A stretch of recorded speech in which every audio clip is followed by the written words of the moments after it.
Vous êtes en train de suivre Tupac Congo Sport, la quintessence du sport congolais.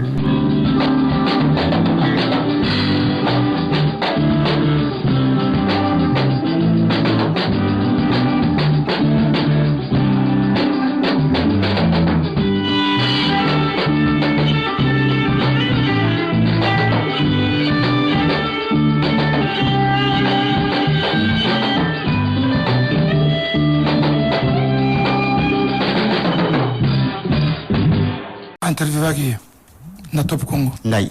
Merci.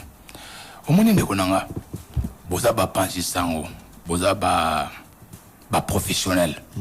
Na quoi apprendre au métier noté. J'ai du respect beaucoup pour toi.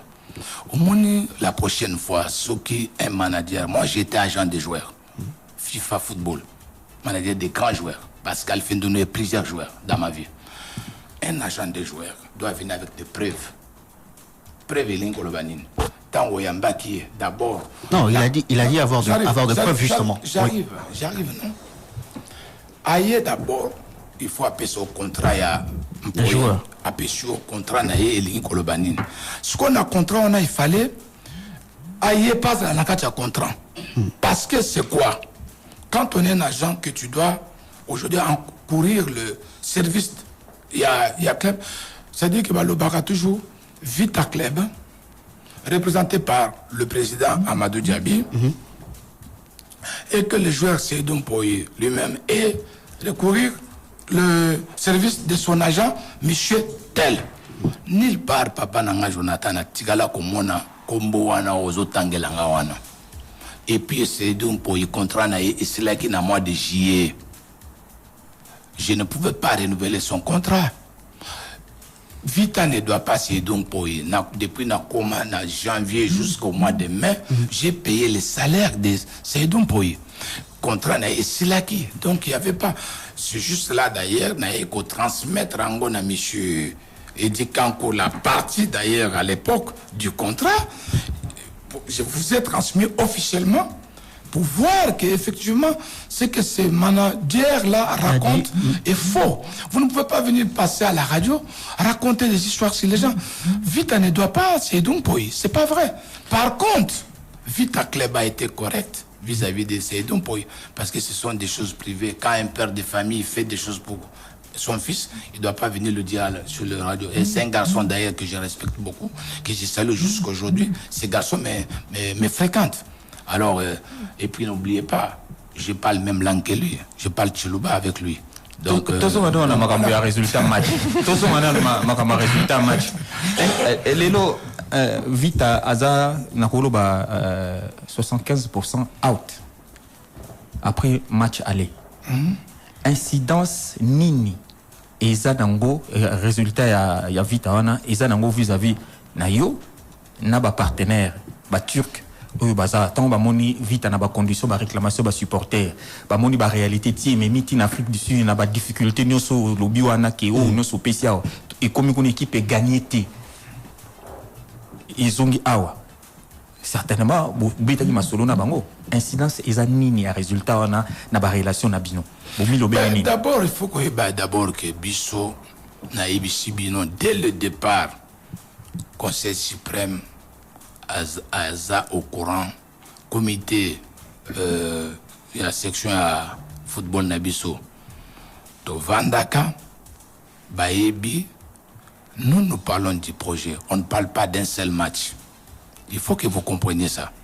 Naba Turc, Ezalangai, Toya qui prend un projet, Toya qui prend un match mon côté, Nalobaka et Lokomoko. Val de souffrir au Yokanga bien, pardon. Nalobaka et Lokomoko. Na oko na ba réunion na biso chargé de communication na Ngazalaka liaison azalaka na lobaka na bango tango basenga kangai to beta coupe du Congo to utaki ko gagner to utaki il fallait pas to utaki ko perdre les faute je crois institution au bomoni ba précipitation na biso ya vita yango moto sala ke vita moyen kende quelque part ezate botika to organiser d'abord club Nabiso. To côté ba problème est belé. To organiser d'abord club et puis to se contenter na championnat ou ezoya. Mais bango tout balinga qui kaka to beta du Congo. Mais to beti pe to juyango. D'accord. Incident aux autres incident. Toza équipe. Nako senga na bino ba panzisango bino ba journaliste. Ezala ba vita clibien ou miyebi kaza vita clibien dans les matchs de football. Il y a un match aller, un match retour. Il n'y a pas mort d'homme. Na banza ke to sali pe premier faux pas.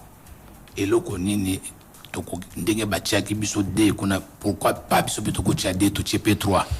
Nous surtout on a ezali kaka un problème mental kozala vraiment bien soudé, un seul indivisible. Comment on appelle, séparation de la tête, tout ça la biso nous surtout et longo parce que cette équipe n'a biso au kolobate que oui va gagner 2-0 et puis c'est fini non et longo ngozolo baona a okaka na micro ou bien eza penza na makambo ezo salama pona ko benga bato yango ya vita wana ba supporters c'est justement pour conjuguer unité wana o yozolo ba na micro ou bien ozolo ba ngokaka. Est-ce que les relations sont bonnes entre Mamadou Diaby la structure Nyonso avec club? Bon, au moins déjà ma belle Yangoana. Au moins dans les jours à venir, tant qu'on te fan dans les soutiens bas supporters tout. Vite les alaga moko, ça kana bas structure il faut tout longo là-bas esprit. C'est vite celle qui doit démerger. Donc vite les kingai l'équipe a tout Nyonso tout wana parce que nous surtout tozo bunda pona elo komoko ezali vite à club. Pourquoi il faut tous à la base structure na katia vite à ebele alors que toza bisomoko bato vite. Moi je pense que il doit pas y avoir de structure dans Vita Club parce que Vita Club depuis créé yango ezalaka Vita Club pour na ba congolais o balingaka Vita Club mon surtout na ko telemate bona bon na comme structure Vita Club Amadou Diaby. Moi je suis pas là yango na pas ça qui message na ba supporter yo Valdo zalaka wana na lobby unité et lingi kolobani tous à la union ensemble. Et que Vita ya na lobaka na kendaka plus loin Vita ya papa dango forezate ya mama bestine zate na sangisa ka batu na lingaka ko sangisa batu na zawana te ponako ya structure telle non c'est Vita qui a été battu. C'est pas une structure qui a été battue. C'est Vita qui a été battue. Maintenant, qu'est-ce qu'il faut pouvoir tous s'engager surtout ensemble et longo pour remonter la pente, c'est tout. Non, mais pardon, l'explicité, s'il vous plaît, parce que la minute on a le bac avant. La minute au français va bien, l'heure est grave. Donc lobby, ce n'est pas impossible. Il n'y a pas la fin du monde aussi. Non, ce n'est pas la fin du monde. Mais équipe Vita pour le battre à l'Onganaye pour ceux qui étaient tout le bas dans Vita au Béta. Valdo. L'heure est grave. Est-ce que stratégie nini? Valdo. Il est là qu'on dit ça ça la minute. Valdo. D'abord, je vais démystifier ce que tu dis. C'est pas vrai. L'heure n'est pas grave. Non, c'est pas grave. Tout est normal. Non, je vais te dire. Je vais te mettre à l'aise. Laisse-moi te mettre à l'aise. Là, c'est toi qui le dis. Je pense que les lots, est-ce que c'est la fin du monde, les lots, parce que Vita Club, Apollina, nini, vite qu'on continue à rater. Vite qu'on continue. Il faut tout le coca bongisa. Oyo et baby, tozo coca bongisa comme match équipe nabiso pour l'avenir. Et ça pour un seul match, papa. C'est pas pour un seul match. On ne doit pas quand même se tuer parce que tu as un match moko et puis tu as le but que non, ça y est, les lots, et si lui vite à club, et si lui, et puis bon, voilà. Mais ceux qui t'ont équipé dans la Coupe du Congo, ceux qui ont gagné la Coupe du Congo, donc l'air est grave alors. Tout ça, qu'on bongi sa équipe, papa, pour payer sa temps. Et ça, t'es que, oh, tu y es, tu as gagné la Coupe du Congo le 15 juin. Le 15 juin. Les temps, bah, joueur, bah, les temps qu'on libérait, bah, tous les jours, on qu'on libérait avant, bah, joueur, à Sikato, bah, ils ont un mois de juillet. Déjà, bah, proclamer, bah, match, bah, préliminaire, bah, le mois d'août. Hollandi, entre-temps, tout ça, là, recrutement. Entre-temps, il faut qu'on ait une équipe. Kankou, quel bateau magique, Otoko, Nango, il y a qu'à transformer l'équipe comme à Barça et comme à Paris Saint-Germain. Justement, poser une question. Avant de compter, justement, on a recrutement, bah, joueurs, pour, bah, question, ils ont vraiment évolué concernant le recrutement. La lecture, il y a, président Madou Mbote. Mbote, papa. na opinion bakoloba ete bajoueur vite azwi baboni mona match amicaux bakobeta malamu te nazalaki na stade namoni match ya Maniema Union namoni match ya Otoyo na match oyo ya Coupe d'Afrique. Yo en tant que président supporter baza na information que na oyo bamoni bajoueur baza malamu te mais yo pe oza président ozo juger qualité ya bajoueur baza na équipe na yo ndenge nini et puis okoloba la supporter ni en fonction ya qualité ya bajoueur baza kuna parce que na opinion zo tambola ete bajoueur baza penza malamu te. Bon au moins supporter hein, na ba professionnel baza na regard mon côté il faut yeba yango parce que na le baka na ba supporter que équipe eza équipe asika na ba joueur yo moni ezala Valdo ezala Jonathan moko na bino koloba na ngate ke ba joueur à qualité bazate. Président Diaby, je crois que c'est la question que je voulais poser aussi concernant les recrutements, Président Madou. Et Bélé Bazoninga Bayeba, Lelo, qui a fait les recrutements? Qui recrute avec le club? Mais le recrutement de football, moi je pense qu'aujourd'hui, on reproche quoi? Parce que tu perds le match à aller, tu gagnes un match ou en athée. Non, moi je pense qu'on doit reprocher l'équipe. La saison. Naiko Kotabino, Boaki na équipe passée. Mais Bondima qui a un continuer nango. Il faut donner le temps au temps dans le Bakango toujours. La qualité des joueurs recrutés. Qualité, joueur baza bon. Bon, on appelle ça, par exemple, les joueurs Oyo. Vite, à Somi, joueur, nous sommes la D3, 3e division à pays, à Sali. Comme quel joueur? Attendez, parce que voilà, joueur Pascal Eboussi, défenseur central, camerounais, aye à Outaki na D3 à Grèce, 3e division à Grèce, aye une équipe avec club. Il y a d'autres joueurs au Bazala qui déjà passé un temps sans jouer, quelques mois sans jouer, une année sans jouer.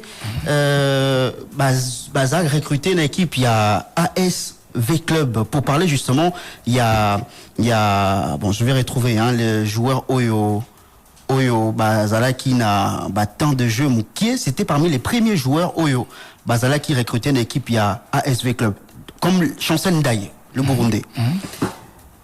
Son club entre 2021 et 2023, si je ne m'abuse, avant qu'il ne vienne au sein de la formation de l'ASV Club. Comment vous faites partir de joueurs pour recruter ceux qui semblent ne pas avoir de la performance dans les jambes pour venir étoffer l'effectif de la formation de l'ASV Club? Jonathan, vous devez comprendre une chose, que quand tu prends les cas de Chancel Ndaye, qui était d'ailleurs aux États-Unis, après les États-Unis, il est revenu à autre. Quand ce joueur-là a été proposé par des différents agents, nous avons visionné ensemble avec les directeurs sportifs et l'entraîneur lui-même. Qu'est-ce qu'on a vu? On avait trouvé que c'est un joueur qui a des qualités énormes. Donc, ce joueur était absolument resté hors du terrain 6 mois. Mais ce joueur ne nous coûtait rien, comme un franc. Ok? C'est une des raisons, en tant qu'agent, en tant que spécialiste de football, j'ai dit, tiens, on peut le récupérer sans transfert et lui donner le temps de travailler avec lui, parce que ce n'est pas du coup comme ça qu'il peut venir. D'ici décembre, on peut le retrouver en forme et le remettre vraiment à son niveau. Aujourd'hui, par exemple, les championnats, on n'a pas les championnats au Congo. Là, ça se dit rien. Là, on ne dit pas les temps de jeu. On ne parle pas des temps de jeu. Là, on n'a pas de championnat en ce moment. On en parle. Donc, président, vous préférez les low cost? Non, j'arrive. Vous préférez les low cost? Quand vous voulez les low cost? J'arrive. Assumer les résultats qui sont aussi... Tu dois savoir que tout recrutement, c'est comme la détection que tu peux pouvoir faire. Tu peux faire une détection et toi, tu penses avoir 5 top joueurs. Par finish, tu as 3 joueurs. On est d'accord?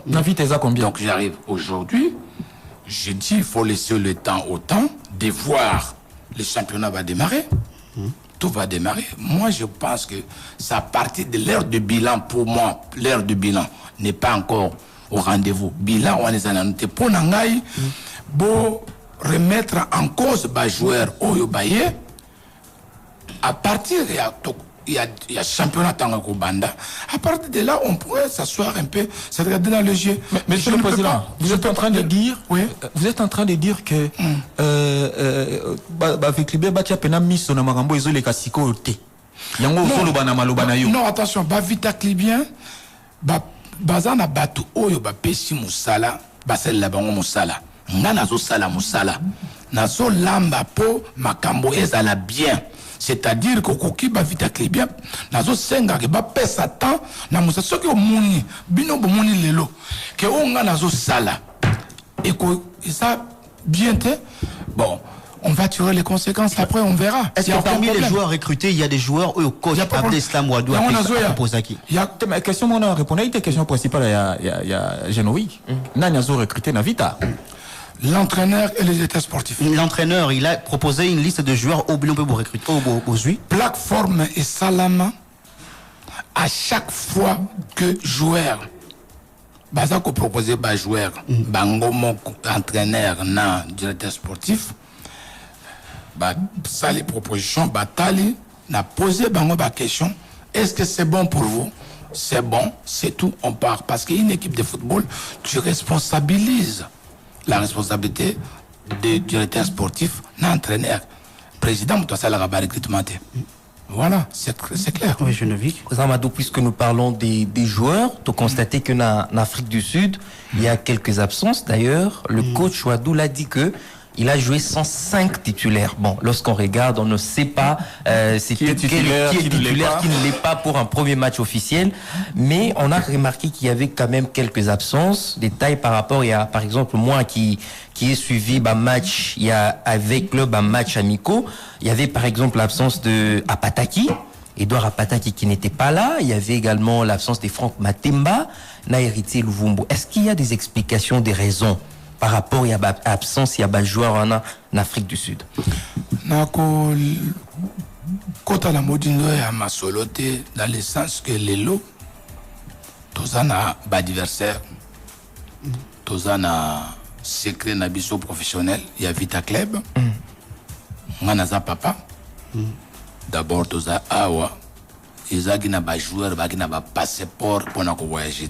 Le passeport n'a pas été dû à que bazaka na ba passeport de service kala on sous qui expiré ce qui fait que il fallait déjà trouver possibilité nini oyo ko salama pona ko ba passeport ya sika mais tango bazwa ka passeport ya service selon la loi na Congo ba passeport ordinaire il fallait aux un jugement supplétif pour un passeport ordinaire na yango tango bisoto tindi ba kombo na bango na niveau ya CAF parce qu'il faut tinda na ba passeport na ba nini pona ba confirmer ba enregistrement donc bazaki na ba passeport de service mais or que ba passeport de service on est là qui expiré ce qui fait que to ko futa mbongo na ba immigration awa po ba ko ka kozwa ba passeport. Malheureusement, je dis bien malheureusement, ils allaient faut ta vitalité, bah le bien que bah machine ils ont imprimé bah passeport, il y a des difficultés, il y a des problèmes. Faut y aller sur les vitalité. Ils ont faut ta vitalité parce que vita ponaye. Vita ça là qui demande un retard. Non, le retard c'est ça qui était vita ça la demande, il y a bah passeport tango vita à se percevoir que bah passeport parce que bah on va tourner bah on besoin bah passeport bah tous on a bah passeport na biso. Effectivement. Basakana passeport, il relève maintenant il y a secrétaire général Nabiso Bazai ko sala ba formalité, il y a ba joueur, ne ba découvrir que passeport il y a ba joueur local à Pataki ou bien Matemba que ils ont qui passeport expiré. Donc ce qui fait que il fallait faire le nouveau passeport. Et puis on essaie de faire le nouveau passeport et puis c'est pas sorti et Makaga lobby. Président tout le bel staff technique. Voilà. Tout ça, on a recrutement. Tout le recrutement, tout pourcentage, il y a recrutement, il y a locaux, il y a étrangers, il y a vita. Et ça, il y a combien? Ouais. Pourquoi un recrutement tourné vers l'extérieur? Tourné pratiquement quasi à 75%, 80%. Non, pour répondre, les lots, j'ai l'impression que même Binomoko, nous avons attaqué Binote, mais même Binomoko. Tu es souvent attaqué, tu vas attaquer. Ah, mais on a pas raté. On a attaqué.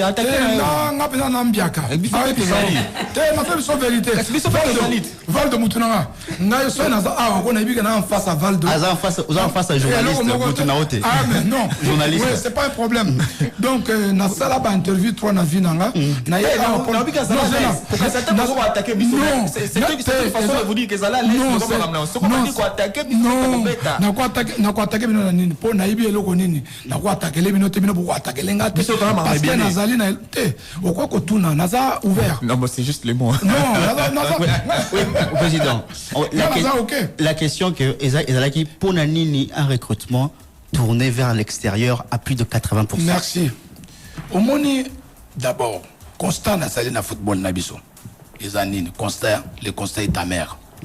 Na makamunini na makambo d'abord ya liboso na koyebisa oke oye na vita okuti équipe munene lokola Vita Club ya mutuya si les 38 joueurs ba joueur na sto baza ba joueur na Vita te baza ba joueur nani baza ba joueur ba club mususu ba prêta bango mona Vita paye $5,000 pour une saison na kati ya TMS joueur azo beta mais azalaka joueur il y a équipe Kingandi, équipe telle.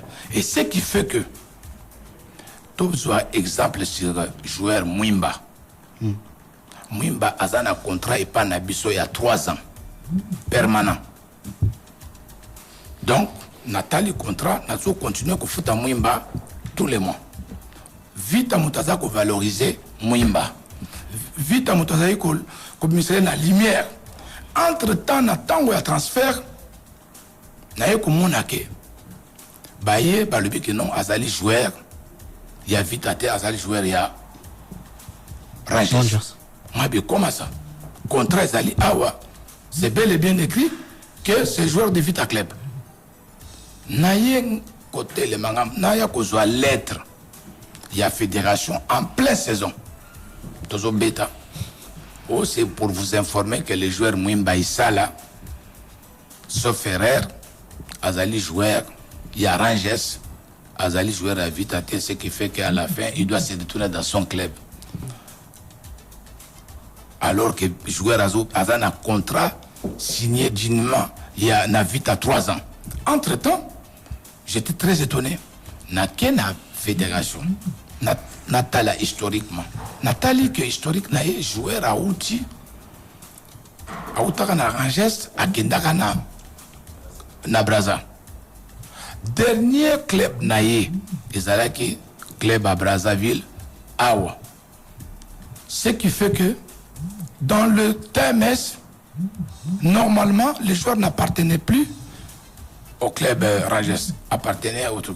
C'est après que le président de Rangers a eu comme une convention signée dignement de la responsabilité à Vita Kala.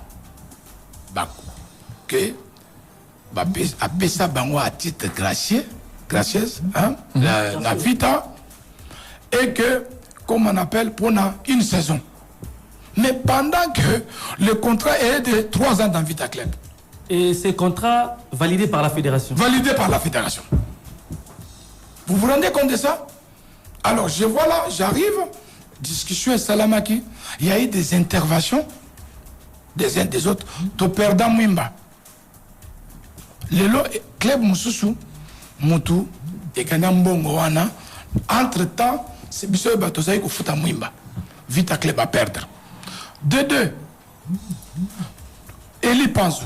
Voilà. Pour ça qu'il y a un joueur et là on est des poussés tout comme à niveau wana meilleur joueur na biso faisons passer d'abord meilleur joueur na biso Mwimba to perdre meilleur joueur Eli Panzo na Panzo et to comme Panzo tango to bandi déjà ko solo nae na ko dévoiler ngolelo po boyeba certains joueurs congolais, meilleurs joueurs. To solo na Eli, Mabib Eli. Au monio, toko sala équipe. On est autour na yo. Aux amoutoumo, il faut tikala na biso. Pour tous ça la saison prochaine très bien. Ngai na ko sala tout aux ala équipe aux ala bien. Na kotaka Eli Panzo na Vita Club a offert $500. Quand on a eu vers la fin, on a dit ndenge na ibisinga keno na ba $500 wana koto ba nyongoneze belé ba futa été tout ça là. On a dit bon, na otikoya, il y a pas de problème. Na kamati $1000 plus na ba mois ou nous toi le ba qui 5 mois na fouti Eli. Non, au loba bien. Tant on au kamati 1000. Donc au majoré salaire na comme 1000. Na majoré en 1000. Na majoré en comme na 1000. Hollandi na pesier ba arrière non surtout. Na ebiché boy. Ce qui au tigalé na vita lokola biso ce to ya qui pour toi tout ça qui d'accompagnement. On nous sécurier. Na so ya to so accompagner. Sikoyo ngai na ko pesa yo vita mbalo yo a ko pesa salaire ya $5000 par mois. Eli toyokani andimi to salima comme nous tout sololi tout ça là, mais malheureusement ça n'a pas abouti à quoi? Parce que d'après temps on a découvert que Eli na convention tilelo na tikala na monaka convention moko o balakisaka ngai ya kala o ele kaka entre Vita Club na Eli ke ba prêter Eli lisusu na Vita Club. À ça qui jouait à Vita Club. Donc, maintenant, il y a Sika, il y a jusqu'à 2024, il y a un yangote. Dans toute l'administration, le biquet, ils ont mon appétit. Et il y a un appétit. C'est après le président Yaeli, où il y a un arrache de vainqueur, il y a un Kisangaï qui est président, n'a prêté qu'à Eli et pas Nabino, il n'a jamais respecté l'engagement. Vite à ko respecter engagement te ba prometa ka biso ba pesa biso ba équipement ba botine ba nini ba pesa te. Donc à lobby tout ça il y a pas moyen ko zo pe président wana titoye ko fanda na ye na ba mpaka to sololi à se plaindre na makambo no so ndengele kaka to bine bon OK tout ça d'accord na bunda na sala tout to yokani bon OK lokola ba pesa ki yo 10000 te o ya ba transfert biso to ko futa nyango wana. Et puis de deux, Eli, pour nous, c'est un joueur important. Aza Congolais Atikala. Na mati alors, na $50,000. Yannin. Il y a transfert. Dans le bina, plus de $50,000, tous Eli. Devant Bampaka Bavandi.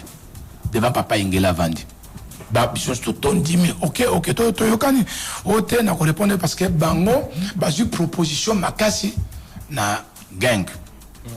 Bah le bien mais papa comme moi na oyote kuna parce que j'estime que moi na oyaza na avenir to beta na ye même un an atikala après to kotala qu'est-ce qu'il faut bah bien que non ba na position ya yang ba na position beta la kutu ba on peut 100 et quelques comme ça. Vita Club ne peut pas s'engager avec un joueur local à $100,000. Je suis désolé. Avec tous les respects.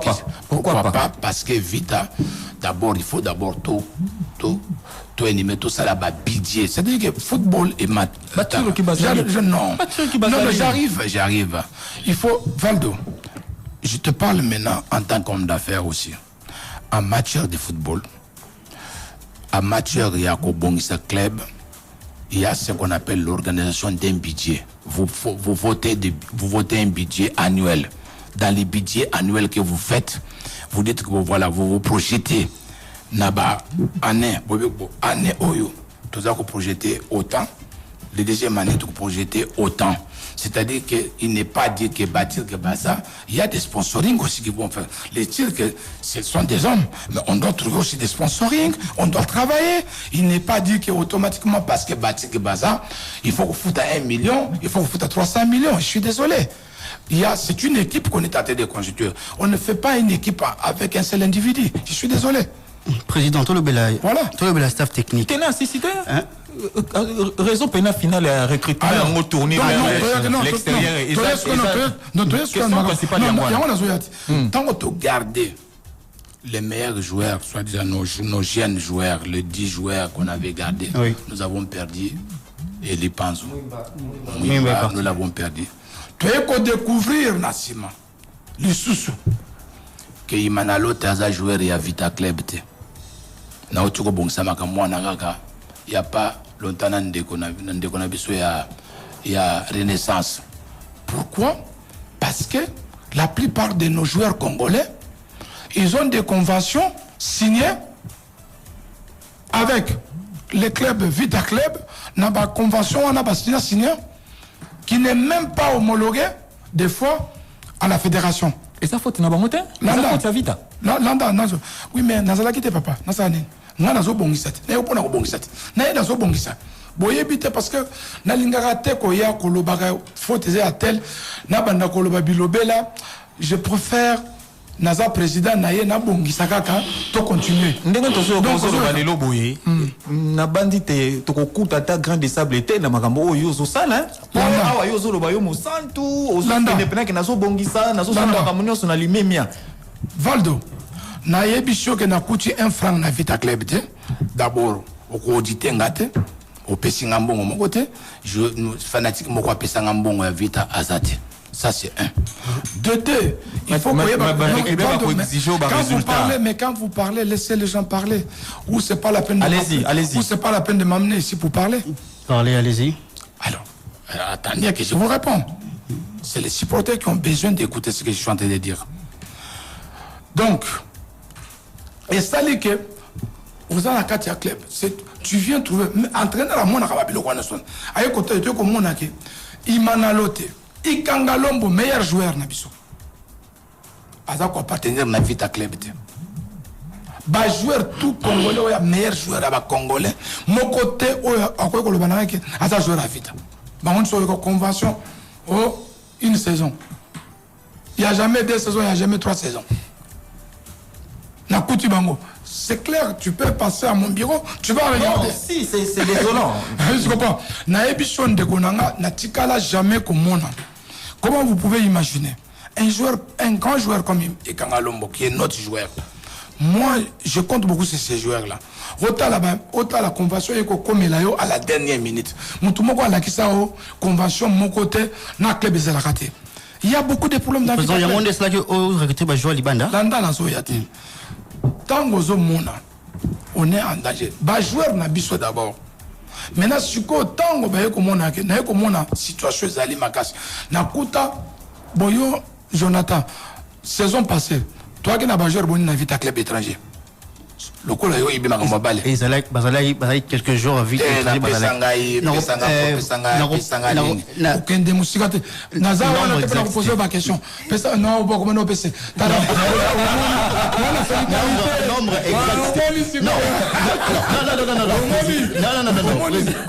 Nombre exact. Nombre exact. Il faut boyer baka le gomoko. Naïb Sakabino. Bois grand prêtre. Il faut boyer baka. Avant qu'on incrimine tout souvent dans ma cambo. C'est là qu'après, il y a ba ni naozana. Parce que moi, on continue à Vita 12 étrangers. Pour la information. 12 étrangers. Combien 12 c'est ça. Peu importe. Moi, on continue 12 étrangers. Peu importe. C'est pas mon problème. C'est une équipe. Une équipe, ce n'est pas celui qui ne joue pas à son partenaire dans l'équipe. Ce qui fait que toujours fait un salaire.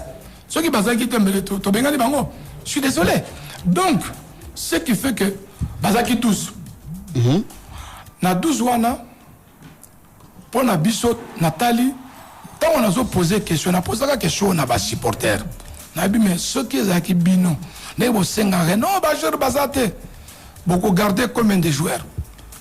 Bozalaka wana bango ba répondre au 7 banso ba au 4 banso ba 5 bozalaka wana bozalaka wana maintenant Amadou Asali oyo ba supporter ba sengaki et komi ko komangambuke Amadou a dû ba étranger sikona koya na ba étranger 12 wana tango na yeko tala ngabi non OK na ko remplacer 12 par 12 ndenge na kutaki. Et puis plus beaucoup la majorité congolais. Mais congolais on a besoin. Et vous avez la différence, il y a des joueurs, il y a une année par 5 000. Yango sali. Non, il faut na quota. En attendant la détection, il y a vite à clair pour salama pour que jeune joueur, tu es quota là non, il faut que tu aies la équipe où ils allaient tous plus jeunes. Parce que dans la ligne que joueur, au bazo le bac moi à l'obina ok, nana 22 ans. Mais en réalité, à cause de la 27 ans. Aux Hollanda. Alors le quoi la vite ils ont toujours le cas que vite et qu'un de musica n'a pas le cas pas jeune. Tu es recruter rapidement ba jeune d'avenir. Ba petit le quoi ba Kambo, ba Kevin on a vu 4. On a vu 4. Tu es récupérer bango. Recrutement, il y a ba Congolais silité. Mais recrutement est commis sur mesure. Sur mesure, c'est quoi? Joueur talent, jeune, intègre, qui va à l'école. Parce que, oui, c'est important. Parce que nous travaillons pour l'avenir. Toujours quand vous travaillez pour la caca, au bout qui le lelo, bolinki, lelo na ye na loni, na koni lelo, to bouki lelo, na pesibino, caca lelo. Moi, na quoi promettre bien le quoi nate. Ce qui est bon monique, ngai parce que na quoi quoi nate. Na quoi c'est une vérité. Oh ya monique. Na politique on a zo salé là pour to aider équipe na biso qui ne musika. Na quoi ko book, na quoi ko lo na le lote na book le na biso no le lote. Na ye pour le banangai il était que je n'ai pas un bateau magique et à transformer vite à l'élo kaka makamno surtout na sisa kaka l'élo kaka l'élo en tout cas sonne bien bien on na kosibino mais tozo kende malembe nzamba kosunga potoko kako comme ça équipe na biso musika recrutement facilité l'élo vital déjà la combien de joueurs parce que vous présentez l'élo na biso l'élo pour la politique politique ezali to manda championnat discours nanga na ba joueur oyo ngana zo keno kutana bango tout le temps ezaboye. Vous êtes venu aux ana possibilité à convaincre au minimum on a repéré 4 mois 5 mois ceux qui possibilité zalité équipe azana politique nango ou azako travailler. Parce qu'il faut d'abord stabiliser la base à l'équipe pour renforcer ce l'équipe n'a pas poste non surtout qu'il faut. Donc nous sommes c'est un chantier. On est en train de travailler. Ça travaille. C'est vrai que Bazako juger tout de suite parce que Topoli c'est tout à fait logique. On a raison à Bango. Mais bon ça biso tant na le baka toujours que tango et ko melate bato bako sepela c'est tout ce que je peux dire. Président, question bon, même si côté un recrutement tourné vers l'extérieur au pessimo va raison concernant staff technique question place na Bosani est-ce que yebi que ba joueur na biso ya mboko Val de na biso na biso sur information capital bajeur baza beaucoup plus cher que bajeur baza au étranger. Oui bien. C'est-à-dire que comme on a l'élo, on a besoin que joueur. Comment veux-tu que dans c'est quel règlement il y a bien football où il faut faire passer un joueur par saison 5 000. Oye na vita, oye sibiso ba turc, oye sibiso tout le monde combat turc bazo salawa. Mbongo isali. So tout le monde ligeza Amadou Moutazo Luka joueur. Mais ton match ça ba cher. Mais président soro ligné joueur moins cher, dis moi moins cher. Mais d'abord il faut nos joueurs en ce qu'il faut azala penza grand joueur p. Qu'est-ce qu'il y a azala carré à répondre à na critère ouais azala grand joueur. Ni les capoter là. C'est le problème. Tu peux pas acheter un joueur parce qu'Aza congolais, Aza joueur, ceux qui Aza bon tenant sont bêtés. Ni capoté na dossier Denis Moutouila par exemple. Bon, vous voulez vraiment que je parle de cette histoire-là? Franchement? Vous êtes là pour poser la question. Nous on pose la question. Le choix d'un joueur, c'est l'entraîneur. L'entraîneur a bel et bien discuté avec Moutouila. Moutouila est venu à fin de compte au Kutananga. Dans Tokutani, solo li. Na ebisi to ebisi ke biso to zana posa obete pa na biso. Andimi to ça les propositions salaire na contrat. Malheureusement, on ne s'est pas compris. Toyokani même pas. Bah, comment est-ce que chevauchement, bah, problème. D'abord, il y avait un problème. Il faut le dire la vérité. Manième a lui qui a joué naïe. CH le vainqueur. AJ vainqueur. Archis vainqueur, lui qui a club naïe. Naïe qu'on soit bah message. Le président H le vainqueur a dit non. Il y a à Tchaka, Moutula na Maniema. Entre-temps, le président Tango Fort, qui a été un homme très sage, m'a envoyé les contrats parce que Moutula et Moko a le binanga qui contrat naïe ici là na Maniema.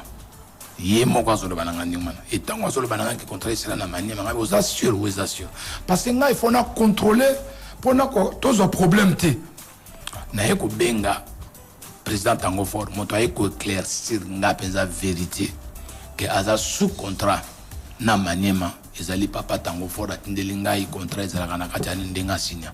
Donc cela veut dire que la bonne information comme m'avait dit les joueurs, ce qui me disaient, c'était pas ça. Voilà la réalité. Président Madou, j'ai fait un petit tour, j'ai vu en publication Nabino, sur la toile, les lots, message il y a unité et mobilisation.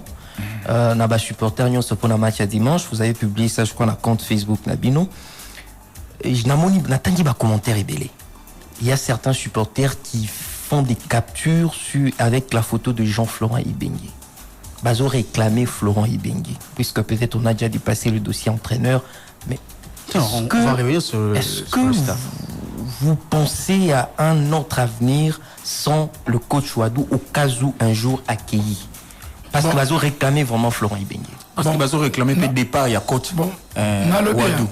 Dans le bien, quand on a côté la vie à Moussika, c'est les mêmes supporters, Bazo Finga Ibengue.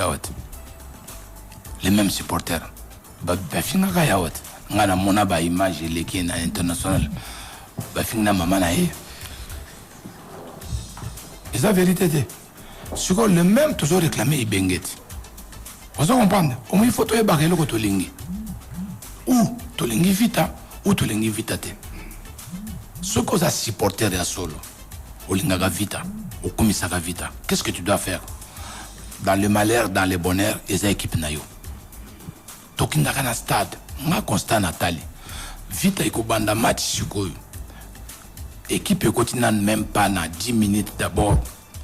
Automatiquement, ba supporter na biso moko, ba za décourager, ba komi ko finga déjà. Et ko déstabiliser ba joueur. Mais quand alors ceux qui payent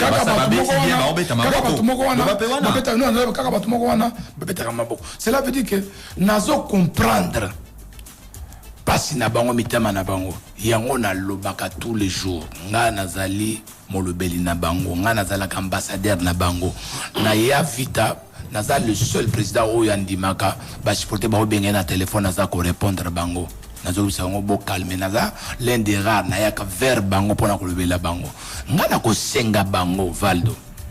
Il faut laisser le temps au temps eza na toi na temps lui to le baki taille grave to se mobiliser tous à la unis pour tout comme cette équipe nabiso et kende liboso. Il n'y a pas mort d'homme. Ba yebake ba défendre projet. Et ça les projets et ça les matchs mon côté. To bunda to sala nzambe akochep sur le boko comme d'habitude.